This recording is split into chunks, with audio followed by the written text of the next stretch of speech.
Okay guys, we'll get started. So hi everyone, welcome. Great to see a full room again. My name is Wendy, and we've got some people also joining us on our live stream and via VC, so hello to you all too. Just a heads up that we'll have hopefully some time for questions at the end, so if you are watching on the live stream, you're welcome to leave some comments for later. So thanks for coming to this, which is our third showcase. We are, in case this is the first time you're joining us, we're a team of 8 who've come together from across Stats NZ to work on a project that's all about making it easier for people to access and use integrated data. And we're doing that by using an agile process to enable sort of fast experimentation and keeping it very customer-centered. So that means we've been doing a lot of listening, a lot of learning, and a lot of iteration. So now we're 6 weeks in, and we've been doing an awful lot since we spoke to you last. So today's session is about sharing our progress with you, but it's also a time for us to reflect on what that's been like as a team to go through that process. So John's going to kick us off by talking a bit about what we did with all that information we gathered from our customer interviews.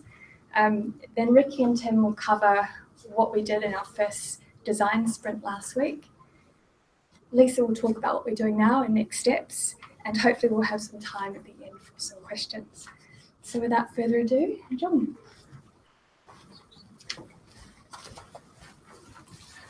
Right. I guess over the 3 weeks we carried out over 80 interviews. So as you can imagine, there was a lot of detail and information for us to sift through there. And our first task was to develop personas, which is looking at the characteristics of the people we've spoken to. Could we group them into sort of certain groups? So for one team, that was a lot easier than the others. One team came up with just longer term and quick policy researchers. They have a distinction there. But the others, who were talking to a broader range of people, had a finder, helper, interpreter, and decider as the different types of personas. The next step was to jointly work together and look at a customer journey for a typical research project and identify the pain points at each stage from the feedback we've got. So a typical user experience would be, from what we found, a lack of collaboration limits what I can achieve. I think that's on the other slides.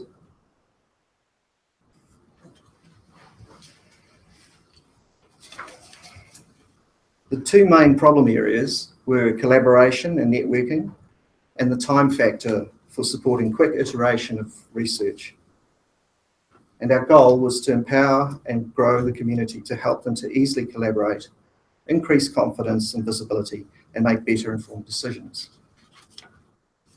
So to benefit both our existing and potential customers, we chose to focus on the front end, finding the right people to talk to, sharing knowledge, and collaborating with others. It was nice for the 2 teams to work together as one. I guess the challenge for us was making a call individually on what we thought was best to start with, and then agreeing as a group on the problem to resolve. I'll pass it to Rick.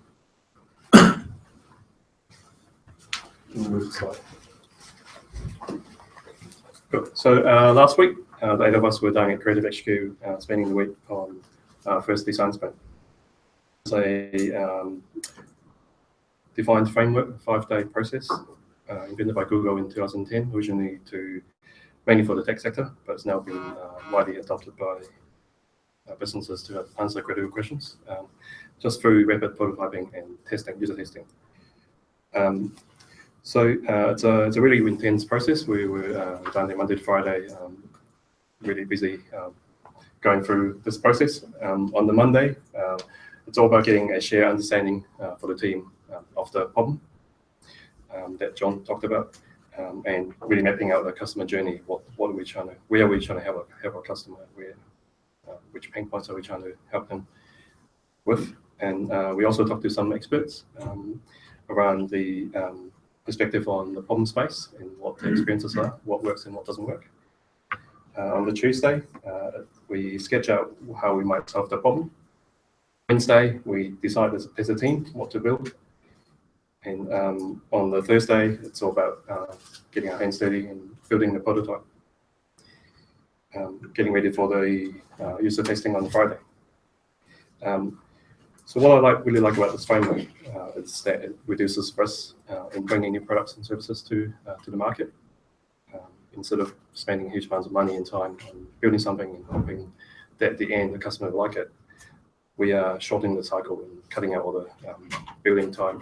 And under a traditional project approach, this might take months to get to find out what we actually learned in a week's time. So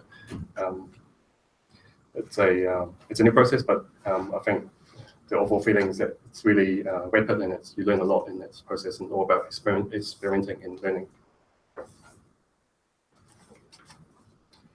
Taking a closer look on the Tuesday.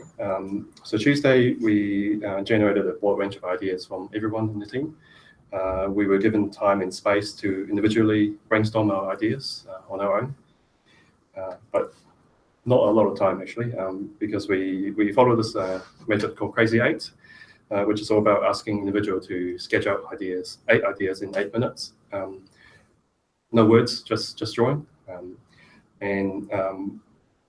Which I really hated at the time because it felt really uncomfortable. I'm not a very good drawer at all. But looking back, I really liked it because it pushed the boundary and really forced us to think quickly on feet. We then had a second round where we each of us chose an idea, which can be your own or others, and sketch out the concept a bit more in more detail, then describe it in a kind of 3-panel format. And so this is what the solution sketch looked like from the team. We then talked about what we liked about concepts that we liked about the idea. So we kind of put the bulldogs around it and went through a team process to agree on what we would build, and do some voting and discussion, which takes us to the next one. So after we've sort of decided on the solution, we spend some time defining step by step what we will actually build. It's called a storyboard. So it's like a panel by panel thing where we map out each step of the experience that we wanted to test, and which set us up for the next stage, which is the prototyping. So to Tim. Yeah. On Thursday we built that. Just in the space of a day, we put together a wireframe prototype version of a website. It wasn't fully functional, but it did the trick. It took people through the customer journey that we'd sketched out on Wednesday. And the journey that we had sketched was the idea that you would be a policy manager or a decision maker who had you wanted to answer a question about health and education outcomes, and you were looking for someone to help you out with that. So we built, Joe, if you could flip forward one. We built a page that would guide people through that process. And as part of that, we included kind of a fake topic search, some research candidates who might fit the profile for that. And then we built a full profile using, he's not here at the moment. We used Anna Papa as our dummy researcher, who we had a full page, we had his research history, and we had a nice introductory video that would tell people about him and what he was interested in. And then we built kind of the small chain of interacting with that researcher, trying to get them on board for some research and organising, I guess, the terms of that arrangement. And to do that, we basically split out. We did individual things. Someone worked on the copywriting. Someone worked with a designer at Creative HQ to try and put this thing together. John and Lisa worked on our interview scripts. Joe worked on some measures. And then on Friday, we put it in front of people to see whether it would work and see what they thought. Christchurch.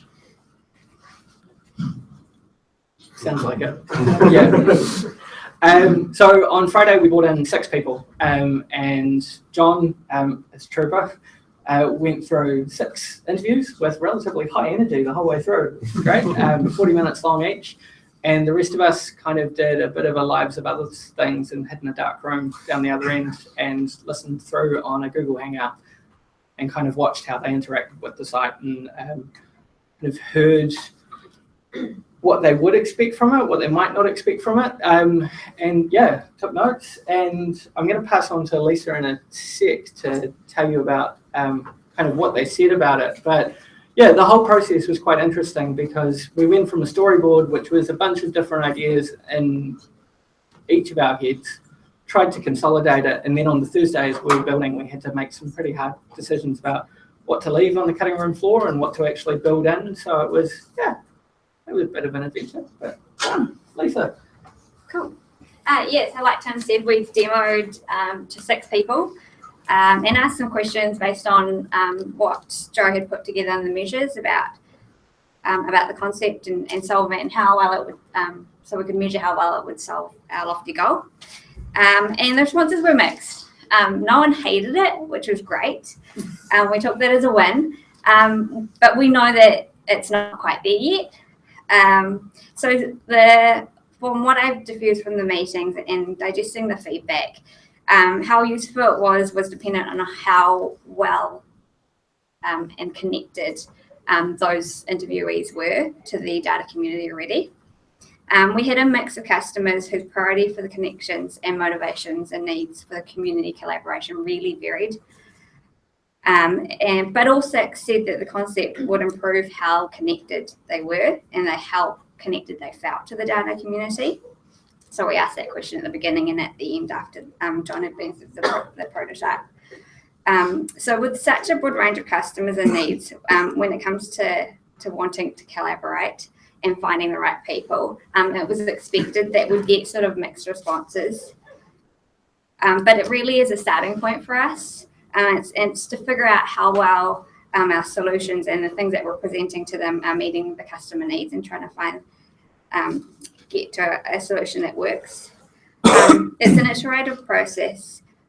And with each bit of feedback, it helps us to understand what customers really want, what they like, what they don't like, and want and don't want. We discovered from this process preferences, really. So putting something in front of them really gave them something to discuss and talk about.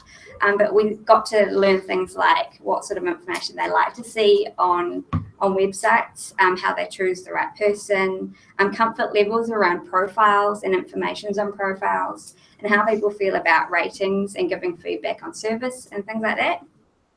And what sort of similar things are already in the community and what tools are already online, and expectations really around what people had of Stats NZ's role in the data community, and in particular in supporting something like this. Some issues that were raised about the concept and the tool was the need for critical mass, the need to get buy-in, and just being cautious of burden and placing burden on people who are already out there helping.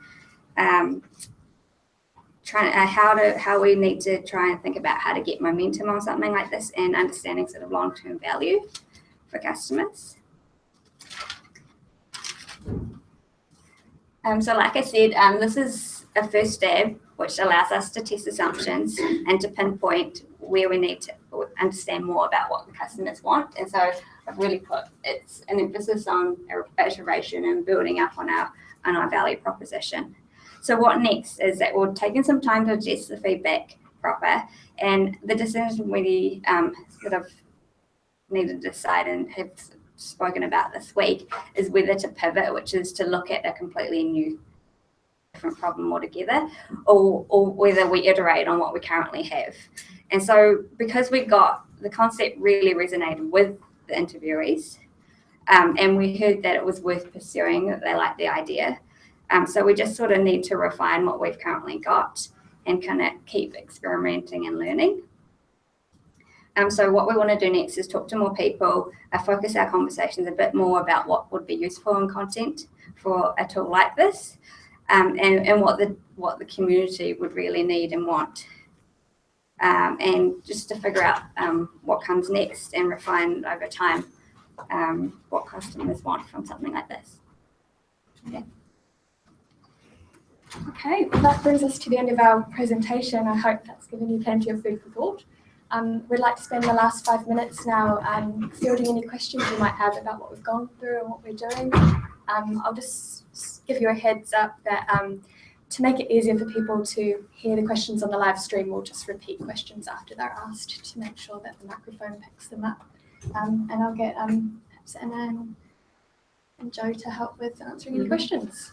So does anyone here in the room, just to get us started, have any questions? So next point, Wendy was speaking to more people. Do you mean different people or than the ones just talked to already, I think? Yeah, so we've got a large pool of people that we've spoken to, Yeah. and it's good to go back and check in. So we spoke to 6 people on Friday, 5 of which we'd spoken to before. 1 was completely fresh. So we're going, we're still working through some of this, but we want to be able to talk to the people who we've been engaging with and keep connecting. But we're okay going a bit wider and checking things as well. So it's probably a bit of both.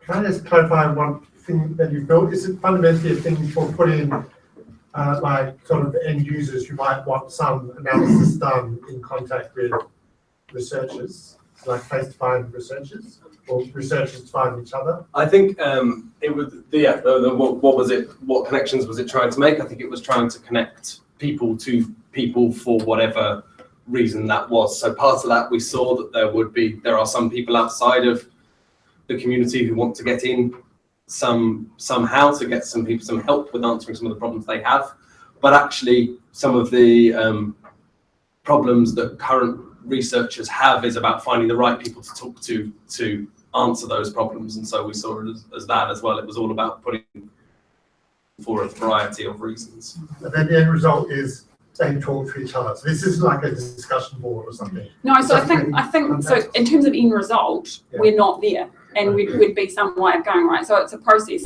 and so we've made a start with, okay. So what we heard really clearly was people don't know who to talk to or who knows what. So this thing we started with was, okay, so how do we make it more obvious to get the people out there?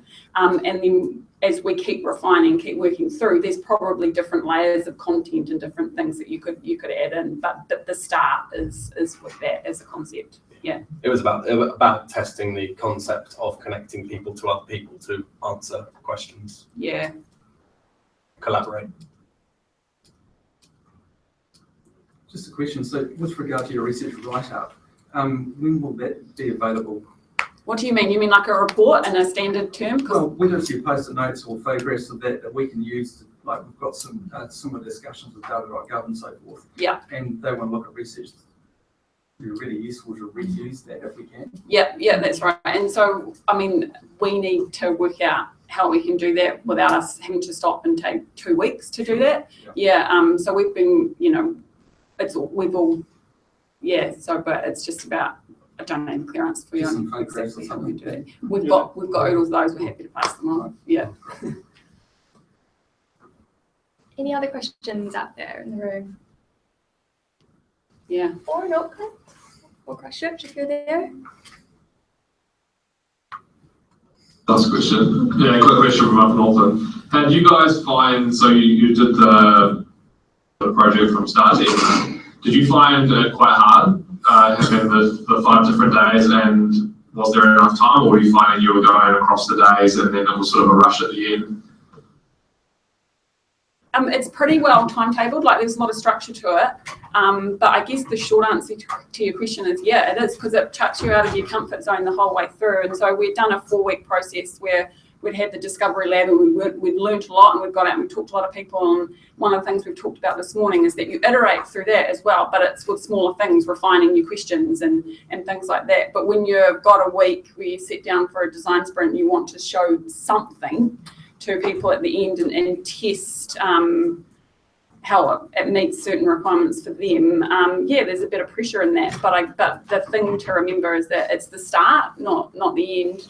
And one of the things we reminded ourselves about is that actually what we talked about going into it was about experimenting, learning, and trusting. And so we'll keep refining. I think part of the point was that on the Friday we wanted to talk to some people and test some of the concepts. And so we only had Thursday to put something together that would get that across to them. So actually constraining ourselves with just that one day to put something together meant that we had to focus on the bits that we really wanted, and we didn't spend 2 weeks making it look just right or make sure the text was perfect. And so that if they'd all turned around on Friday and said, no, this is really bad, we could have just scrapped it, and it was only 1 day's work. Yeah, so we've tested our assumptions after a couple of days rather than after a couple of months. And so I think that's a real benefit of the process. Yeah, cool. Thank you. How hard has it been? How hard has it been not to solution?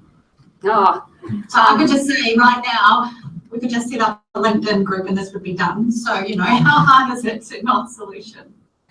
I think it's been less hard for us than it has been for other people who like to chip in. Because we're in. I know, and that wasn't pointed. No, but It's really important for us to learn how to do this. So. So when you're fully in the process, you're actually not thinking about solutions, and you're quite far removed from it. And so, and by chipping, I didn't mean that in a negative way. I mean that in terms of when we have conversations with people and we are discussing, it's and so you know that thing would be cool, or I thought about this thing, and so and none of it's bad. It's just that you want to be able to work through the process and hear what the people who are engaging with the thing you have or the thing you're trying to develop really need. I think on the Tuesday, going back to trying to think of solutions was a bit of a shift. It was. I think that's why we spent so long sort of wide and deep into some of our different solutions to get back into that way of thinking. And in terms of like the design sprint week, like it is intense and you work yourself through it. And I think that sort of at the end of it, you know, we talked about this morning about,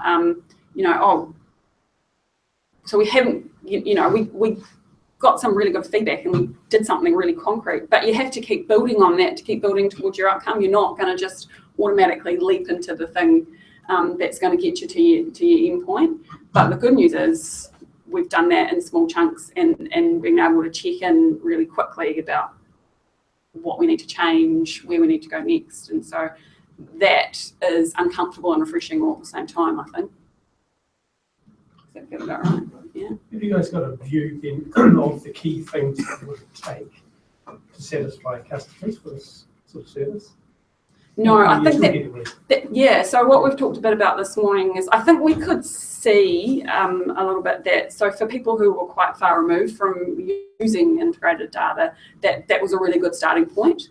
But for people who were already in users and had some form of network themselves, one of the things we've talked about this morning is what's the real value proposition for them, and what is it, and what does community really mean for them, and what are the gains they're really going to get about being able to share in the different ways. So that's one of the things we need to explore a little bit more now.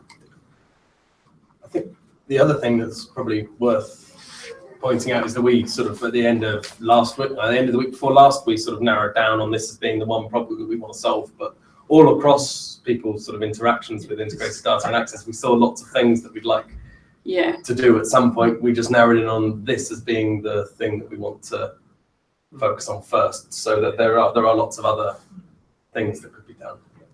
Okay, one last question at the back there. I mean, having done something like this before, talking about the days, are we talking about 8.5-hour days, or in the old days we used to cram this into 16-hour days? So are we really doing 2 weeks worth of work in a week? Or just I'm interested in the impact on people, on work-life balance. That's a good question. Yeah, how does well-being work with this? Yeah, because it's pretty intense. I think so. In terms of the hours that we've been doing, they've been pretty normal. We haven't done. I mean, there's been a couple of days where it's been a bit longer, or there's been people doing things at night and things like that. But on the whole, but I guess what it is we've had one thing that we've been focused on, and we've been doing stuff all day. So the 8.5 or whatever hours you're doing stuff, you're actually constantly on the go. You're not spending a lot of time going to the next meeting and the type of stuff that just in general. So it's pretty tiring. So it's kind of empowering and tiring all at the same time. Yeah. Made a decision that we wanted to make sure that we were sort of just doing it during the time as well. We didn't want to be sort of thinking about it over the weekend. We didn't want to be thinking about it in the evening. So we've And we built in really regular temperature checks as well, like simple things like, you know, how many fingers on your hand, you know, how you feeling, five being pretty awesome. And, you know, and we did that, we've done that really frequently. And that helps because one, you've got a good snapshot of where everyone's at, but two, it leads you to the right conversation too about what it is that, you know, maybe is making you feel not so confident right now, things like that. Thank you. Cool. Right, thank you everyone, that's us. Okay.